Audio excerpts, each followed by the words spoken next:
I'm just saying. Have you read The Vigilante? We only find them when we're dead. I could do it off memory. I'm sure I can find it. Ow. So we find what is it? 80 years later. And what's his name? Jason. Let me look. I'll find it. I'll find it. What? Find it. Find what? The book. Oh no, I don't really want to do it. I thought you were going to do it from memory. Oh, I can do it from memory. I just read it. Well, because the thing that I really want to talk about spoiler. I really want to talk about the ending. The ending to me is the most that I want to talk about because there's some other stuff in there that's good and interesting, but for me, it's really all about the ending.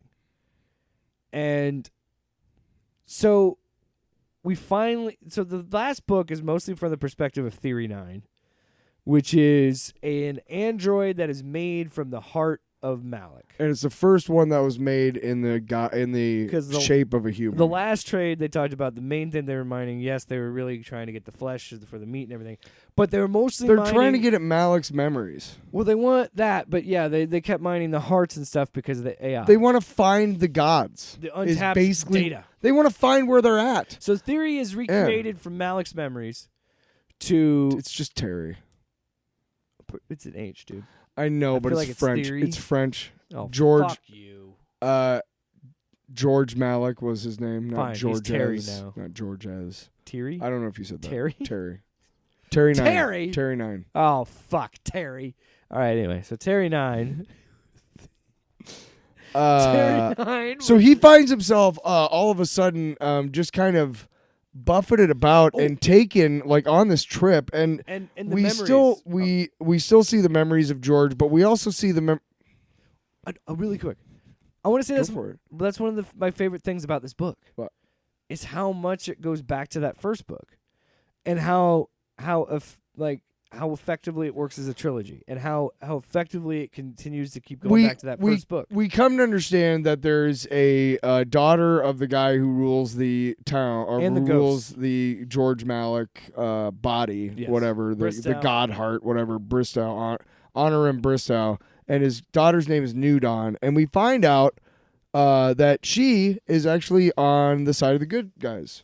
Because she and then there's a royal marriage. There's a book that basically explains how, she didn't want to have anything to do with her father. Yeah, and her name's actually Odessa, and she basically they get everything in place so that they can go. She's the angel to where they want to go to keep funding the lab that builds Terry that would eventually, get them back. Which bankrupts a whole bunch of shit. Jason Hauer is like 100 plus at the beginning of the book because he's the one who patches all Malik's memories. So Terry, she was the one who funded all of this. So she's taking Terry to meet to where the gods are. And they go. And that's how they end the journey. And the whole way there, the ghosts, ghost AI talking to him were great. Like, well, she can see the ghosts. Odessa can see the ghosts. Yeah. Because she's with, it's complicated. You got to read it to really fully understand it. Going on just to get to the main point. Well, but the main point, because the big point of it was... It's interesting the way they describe it. I urge you to read all three. Yeah, because there's the way he... Because I'm going to spoil it, and I want you to read it. Yeah, we'll read it. Yeah. So, I want you to... Finish it! Finish it! Sorry, that was so I'm already loud. tired of that one. All right, well, fuck you, man. Don't we have any... I'm wild, Don't we have any Clarence fucking Boddicker? We don't, do we? We don't have any fucking Clarence fucking Boddicker? What? Anyway, so... We finally get to where the... Do we have any Cohagen? Sorry. Just blew the mic. Come on, Cohagen. You got what you want. Give these people air. Not exactly. That's Cohagen. what Malik was saying at the end of this book. Pretty much. No, but they show up to where it is, and there's George Malik. And they're like, huh? What? And then you see there's... who was the one chasing him? People who have died but earlier the one that chased him that was there. Sure. When that god died. Because, so I can't remember her name. But I'm saying she's a blonde and Angela, she had a gun. Sure. But anyway, she was a bad guy. The point is, then you start to understand the whole motif throughout the whole story has been the year is this, the ship was this, of this many, of this crew, and then the year keeps getting whited out. That's like then you start to understand what he's been setting up this whole time is that we're been on this loop for the gods because George is still alive, but you saw him die a long time ago. He became a god, but he's here now.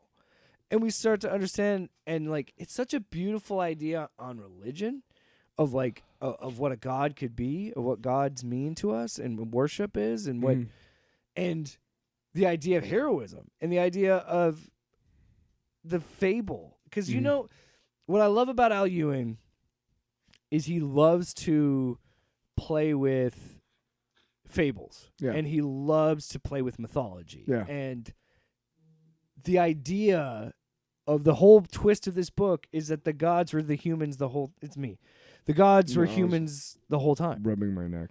The gods are humans that go to the lands of the gods. Well, it goes back to what I've said all over and twice on Sunday and fucking ad nauseum and ad infinitum. Look, everybody out in the fucking world is going to a certain place on a certain day for a couple hours and calling themselves Christ-like or religious or whatever the fuck you want to say. What you fail to understand and what you don't want to understand is that God is in each one of us. And if we listen to the God inside each of us, our world would be so much better. But because we think God is outside of us and unattainable, that is where we just fuck society up. So, and the fact that, I love the message of this book, which is God, we are all godly. And we're meant to, and when we cross over into death, which is going into that other world for these gods. Yeah. They've always been there. They've always been here. It's always mattered, and it's always served a greater purpose.